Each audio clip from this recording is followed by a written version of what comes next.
आप सबको प्रणाम।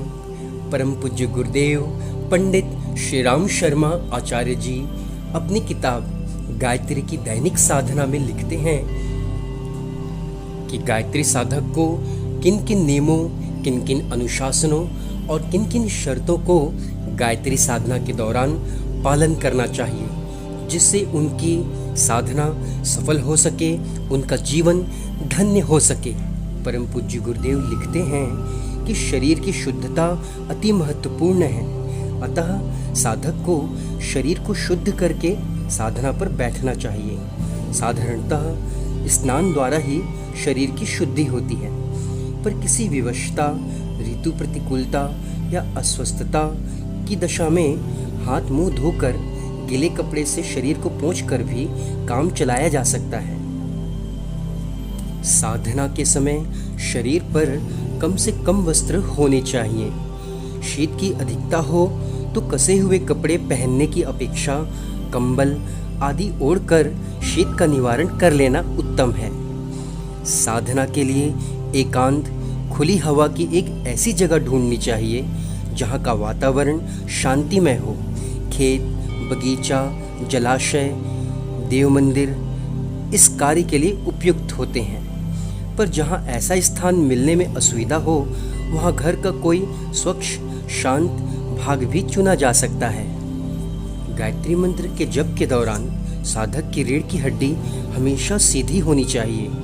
कमर झुककर बैठने में मेरुदंड टेढ़ा हो जाता है और सुषुम्ना नाड़ी में प्राण का प्रवाह आवागमन में बाधा पड़ने लगती है। बिना बिछाए जमीन पर साधना करने के लिए नहीं बैठना चाहिए। इससे साधना काल में उत्पन्न होने वाली शारीरिक विद्युत जमीन पर उतर जाती है।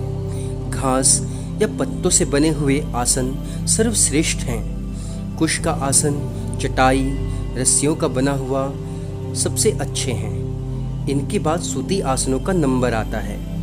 ऊन के तथा चर्म के आसन तांत्रिक प्रयोगों में प्रयुक्त होते हैं। माला जपते समय सुमेरु अर्थात माला के आरंभ का सबसे बड़ा दाना का उल्लंघन नहीं करना चाहिए। एक माला पूरी करके उसे मस्तक और नेत्रों से लगाकर पीछे की तरफ उल्टाकर वापस कर लेना चाहिए। इस प्रकार माला पूरी होने पर हर बार उलटकर ही नया आरंभ करना चाहिए। गायत्री साधना के दौरान गायत्री साधक प्रातः काल पूर्व की ओर, शाम को पश्चिम की ओर मुख करके बैठने का विधान है, परंतु यदि मूर्ति या चित्र किसी स्थान पर स्थापित हो तो दिशा का विचार न करके उसके सम्मुख ही बैठना उचित है। पूजा के लिए फूल न मिलने पर चावल या नारियल की गिरी आदि को कद्दूकस में कसकर उसके बारीक पत्रों को काम में लाना चाहिए। यदि किसी विधान में रंगीन पुष्पों की आवश्यकता हो तो चावल या गिरी के पत्रों को केसर, हल्दी, गेरू, मेहंदी के देशी रंगों से रंगा जा सकता है। विदेशी अशुद्ध चीज़ों से बने रंग काम में नहीं लाने चाहिए। देर तक एक पालथी से एक आसन में बैठे रहना कई बार कठिन होता है, इसलिए जब एक तरह से बैठे बैठे थक जाएं, तब इन्हें बदला जा सकता है। इसे बदलने में कोई दोष नहीं है। मलमूत्र त्याग या किसी अनिवार्य कार्य के लिए साधना के बीच में ही उठना पड़े तो शुद्ध जल से हाथ मुंह धोकर दोबारा बैठना चाहिए। विक्षेप के लिए एक माला का अतिरिक्त जप प्रायश्चित स्वरूप कर लेना चाहिए। यदि किसी दिन अनिवार्य कार्य से साधना स्थगित करनी पड़े तो दूसरे दिन एक माला का अतिरिक्त जप दंड स्वरूप करना चाहिए। जन्म या मृत्यु के सूतक लग जाने पर शुद्धि होने तक माला आदि की सहायता से किया जाने वाला विधिवत गायत्री जप स्थगित कर देना चाहिए। उस दौरान केवल मानसिक जप ही चालू रख सकते हैं। यदि इस प्रकार का अवसर जप अनुष्ठान काल में आ जाए तो उतने दिनों तक अनुष्ठान स्थगित रखना चाहिए। सूतक निवृत्त होने पर उसी संख्या पर जहाँ से साधना छोड़ी गई थी वहीं से प्रारंभ की जा सकती है। उससे विक्षेप काल की शुद्धि के लिए 1000 जप विशेष रूप से अतिरिक्त कर लेना चाहिए। साधक का आहार बिल्कुल सात्विक होना चाहिए। आहार में सतोगुणी सादा भोजन, सुपाच्य भोजन, ताजे फल, पवित्र हाथों से बनाए हुए भोजन आदि होने चाहिए। अधिक मिर्च, मसाले, तले हुए पकवान, मिष्ठान, इन चीज़ों का त्याग करना चाहिए। अनीति से कमाया हुआ धन और उससे प्राप्त किया हुआ भोजन पदार्थ का त्याग करना चाहिए। पर जिनके आहार विहार सात्विक नहीं हैं, वे भी गायत्री मंत्र की साधना कर सकते हैं, क्योंकि देखा यह गया है कि गायत्री साधना के दौरान ही उनकी अनेक बुराइयां सुधरती चली गई हैं।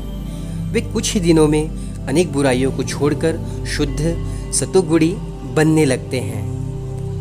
भोजन सदैव भगवान को भोग लगाकर ही करना चाहिए। इससे मन की शुद्धता, सात्विकता बनी रहती है। साधना के काल में व्यवहार में जितना भी प्राकृतिक, धर्म संगत, सरल एवं सात्विक रहा जा सके उतना ही उत्तम है।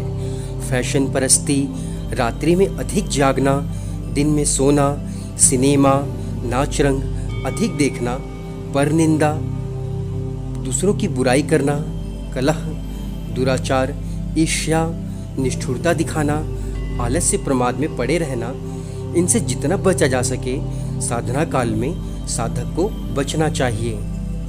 गायत्री साधना के उपरांत पूजा के बचे हुए चावल के दाने, धूप, दीप, नैवेद्य, फूल, जल, दीपक की बत्ती, हवन की भस्म आदि को यहाँ तहाँ ऐसी जगह नहीं फेंक देना चाहिए जहाँ पर वे पैरों से कुचले जाएं।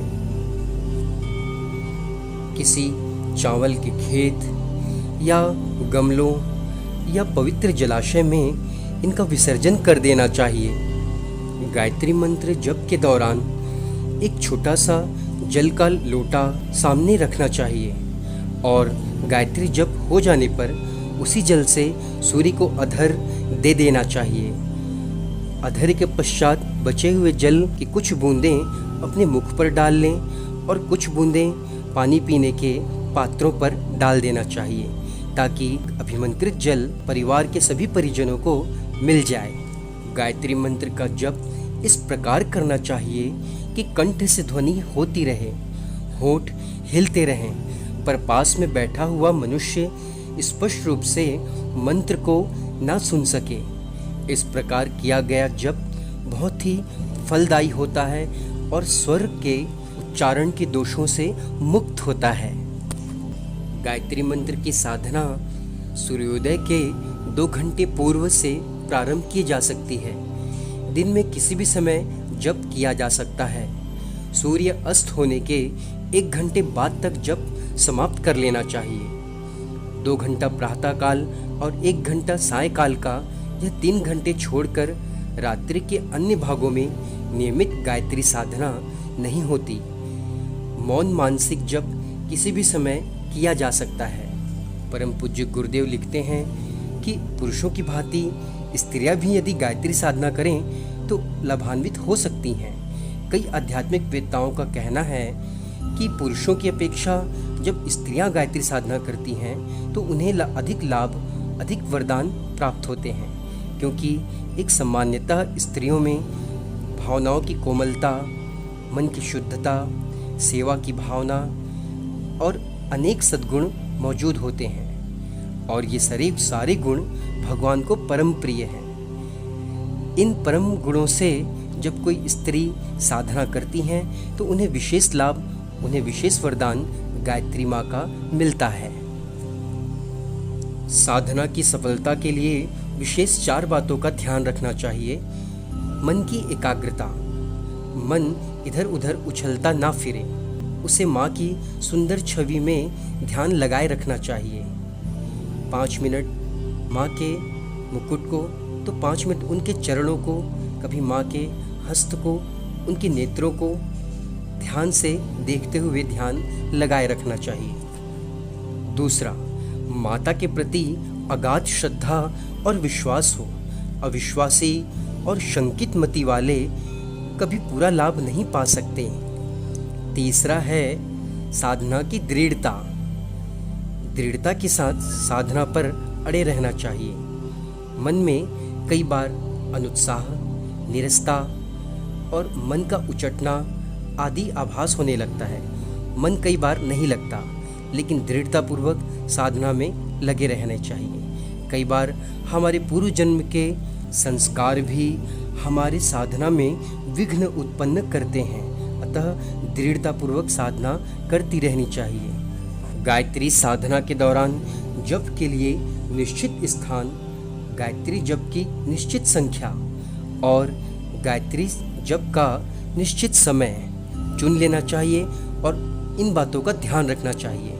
इससे सफलताएं बड़ी ही आसानी से मिल जाती हैं। परम पूज्य गुरुदेव अंतिम बात बताते हुए लिखते हैं कि गायत्री साधना माता की चरण वंदना के समान है। यह कभी भी निष्फल नहीं होती, उल्टा परिणाम बिल्कुल नहीं होता। भूल हो जाने से अनिष्ट होने की कोई आशंका नहीं है। इसलिए निर्भय और प्रसन्न चित्त से माँ गायत्री की साधना उपासना करनी चाहिए। हमारे YouTube चैनल को सब्सक्राइब करें और बेल आइकन को दबाएं ताकि आपको नोटिफिकेशंस मिलते रहें।